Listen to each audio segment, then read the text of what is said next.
السلام علیکم ورحمۃ اللہ وبرکاتہ۔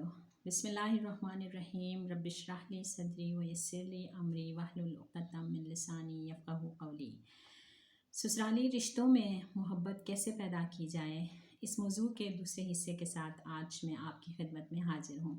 اس کے پچھلے حصے میں ہم نے بات کی تھی کہ بہو کو کامیاب زندگی دینے میں، اس کو سسرال میں بسانے میں سسرال والوں کا کیا کردار ہونا چاہیے۔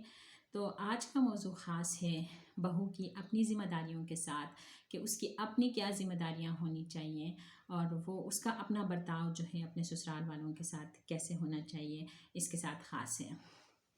تو اس سلسلے میں بات کرنا چاہوں گی اس مائنڈ سیٹ کے بارے میں جو آج کل ہمارے معاشرے میں بنتا جا رہا ہے، اور وہ یہ ہے کہ ہمارے لوگ اب یہ کہنا شروع ہو گئے ہیں کہ جو ساس سسر ہیں ان کے حقوق بہو پر لازم نہیں ہیں، کیونکہ قرآن و حدیث میں کہیں بھی ان کے حقوق کا ذکر نہیں آیا، لہٰذا ان کی خدمت جو ہے وہ بہو پر شرعاً واجب نہیں ہے۔ تو وہ یہ بھول گئے ہیں کہ ہمارا دین اسلام جس نے آپ پر ہمسایوں کے ساتھ احسان کا حکم دیا، جس نے دور دور کے رشتہ داروں کے ساتھ، قریبی کے ساتھ تو ہے ہی ہے، دور کے رشتہ داروں قرابت داروں کے ساتھ احسان کا حکم دیا، یتیموں مسکینوں حتیٰ کہ راہ چلتے مسافر کے بھی حقوق بیان کیے اور اس کے ساتھ احسان کا حکم دیا، تو یہ کیسے ہو سکتا ہے کہ ساس سسر کے حقوق اور ان کے ساتھ احسان کا حکم نہ دیا گیا ہو، اور پھر اس پہ عمل کرنا ایسے شروع ہو گئے جیسے کہ اس کا حکم ملا ہے ہمیں کہ ان کی خدمت نہیں کرنی، اس طرح عمل کرنا بھی شروع ہو گئے ہیں بدقسمتی کے ساتھ۔ تو اس میں جو ہے وہ یہ دیکھیں، ہمارا جو دین اسلام ہے یہ 3 عناصر کا مجموعہ ہے، 3 عناصر کے مجموعے سے ہمارا دین بنا ہے۔ وہ 3 عناصر کیا ہیں؟ ایمان، اسلام اور احسان۔ تو ایمان کیا ہے؟ ایمان جو ہے حدیث جبریل کے مطابق جو ہے ایمان کیا ہے؟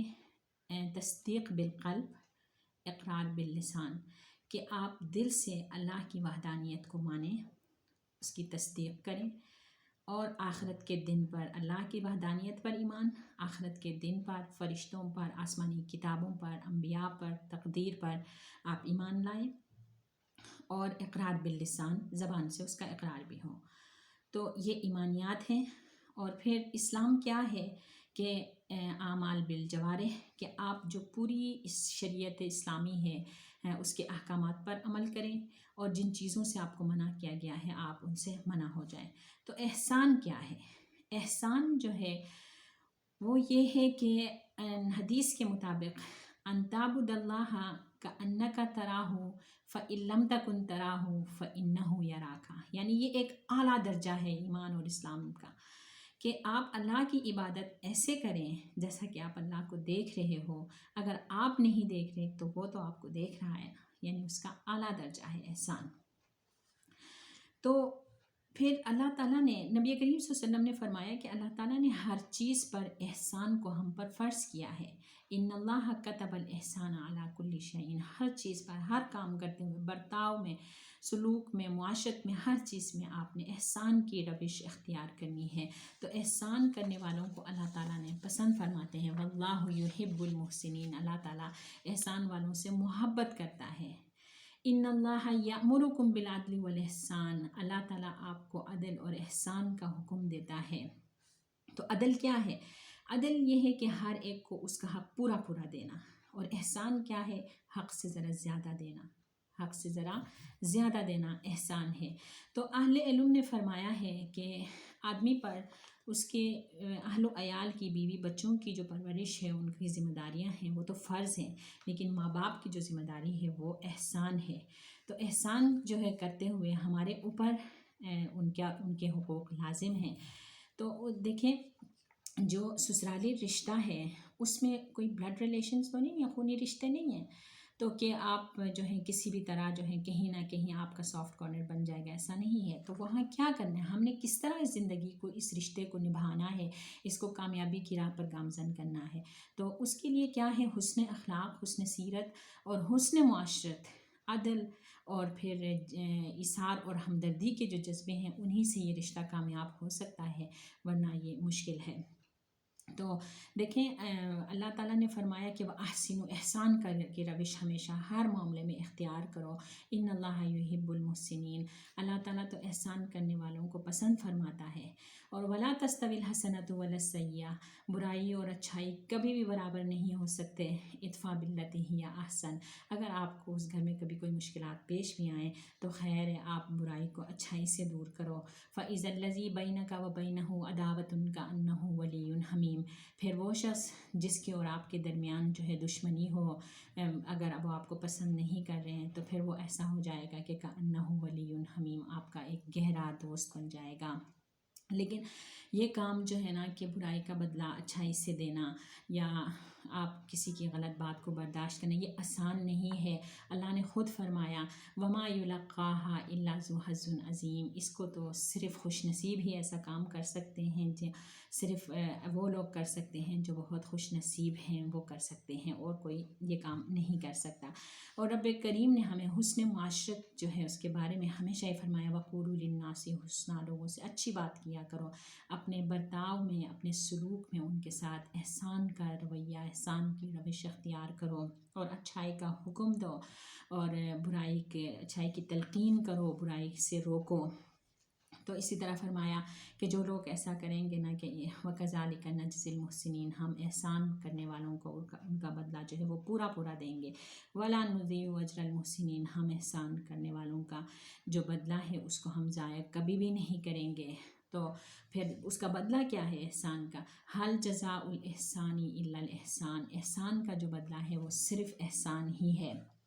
دیکھیں اللہ تعالیٰ نے اسی طرح احسان کے بارے میں بات کرتے ہوئے فرمایا کہ وَقُلْ لِعِبَادِی، میرے بندوں سے کہو کہ یقولوا التی ہی احسن، اچھی بات کیا کریں، اچھا رویہ، اچھی روش اختیار کیا کریں، کیونکہ شیطان جو ہے وہ ہر وقت تیار ہے ان کے درمیان دشمنی ڈالنے کے لیے، ان کے درمیان کدورتیں، نفرتیں ڈالنے کے لیے ہر وقت تیار ہے۔ ان الشیطان لینزغ بینہم، ان کے درمیان جو ہے وہ رنجشیں جو ہے وہ پیدا کرے گا، کیونکہ وہ انسان کا کھلا دشمن ہے۔ ان الشیطان کان للانسان عدوا مبینا، وہ انسان کا کھلا دشمن ہے۔ تو اس شیطان کو شکست دیتے ہوئے ہم اپنے سسرالی رشتوں میں، اپنے ساس سسر کے ساتھ، باقی رشتہ داروں کے ساتھ احسان کا رویہ اختیار کریں گے تو اللہ تعالیٰ ہمیں دنیا اور آخرت میں کامیابی دے گا۔ اب اس میں ہمیں کیا کرنا چاہیے؟ یہ جو ایک مائنڈ سیٹ بنتا جا رہا ہے، ہمارا کیا کردار ہونا چاہیے؟ دیکھیں ہمیں سب سے پہلے تو جتنی ہو سکے اس کی مذمت کریں کہ یہ کس قسم کی بات ہے۔ ہم کیسے یہ کہہ سکتے ہیں کہ وہ ساس سسر کے ساتھ ہمارا ایک رشتہ ہے، ہم اپنے شوہر کے توسط سے ان کے وارث بن رہے ہیں، ان کے گھر میں آ کے بس رہے ہیں، ان کی جائیدادوں کے مالک بن رہے ہیں، اور ہم ساتھ کہہ رہے ہیں کہ ان کے ہمارے اوپر کوئی حقوق نہیں ہے؟ یہ کیسی بات ہے؟ ہم اس مائنڈ سیٹ کا خاتمہ کریں تاکہ اس کے بھیانک انجام سے ہم خود بھی بچ سکیں، اور ہماری آنے والی نسلیں، ہمارا معاشرہ جو ہے اس کے انجام سے بچ سکیں، اور ہمارا خاندانی نظام جو ہے وہ اسلام کے اصولوں کے مطابق جو ہے وہ چلے۔ پھر اس کو کرنے کے لیے پھر ہمیں کس طرح، ایک تو مذمت کریں، دوسرا یہ ہے کہ ہمیں چاہیے کہ ہم ان کے حقوق کو اپنے اوپر فرض کر لیں کہ ہیں ہمارے اوپر حقوق، ہم اس کا ایک نعرہ لگائیں کہ ہمارے جو ساس سسر ہیں ان کے حقوق ہمارے اوپر ہیں۔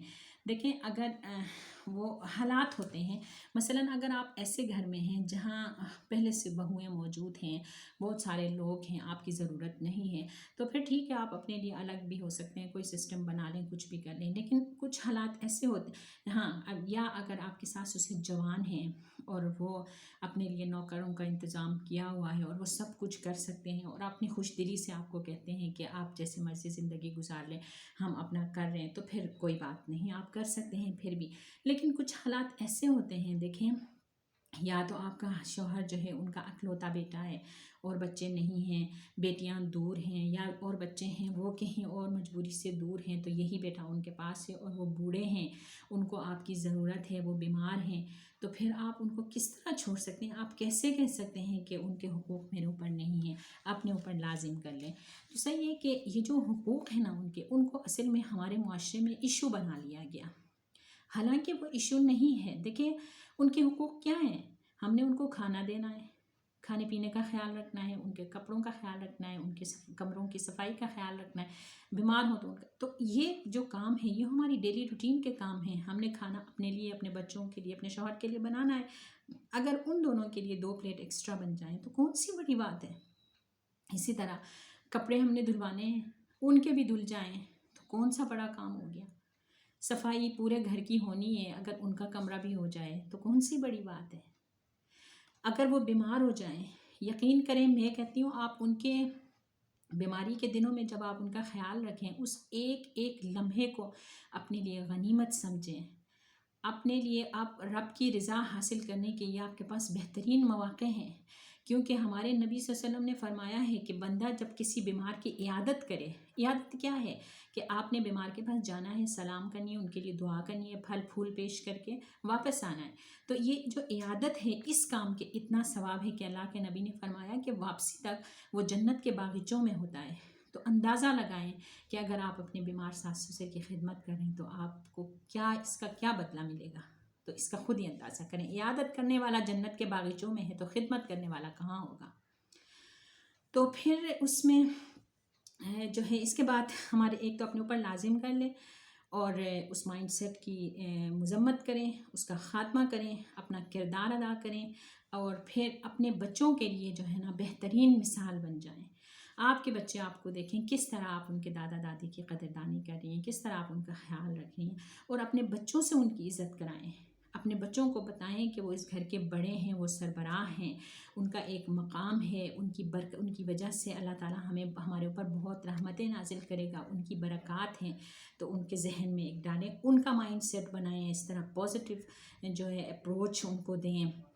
تو پھر آگے چل کر یہ بچے جو ہیں اس کا بدلہ آپ کو دیں گے، اپنے بچوں سے آپ کے لیے کرائیں گے اور ایک بہترین گھرانہ اور پھر معاشرہ تشکیل دینے میں پھر آپ کے بچے بہت بہتر کردار ادا کر سکیں گے.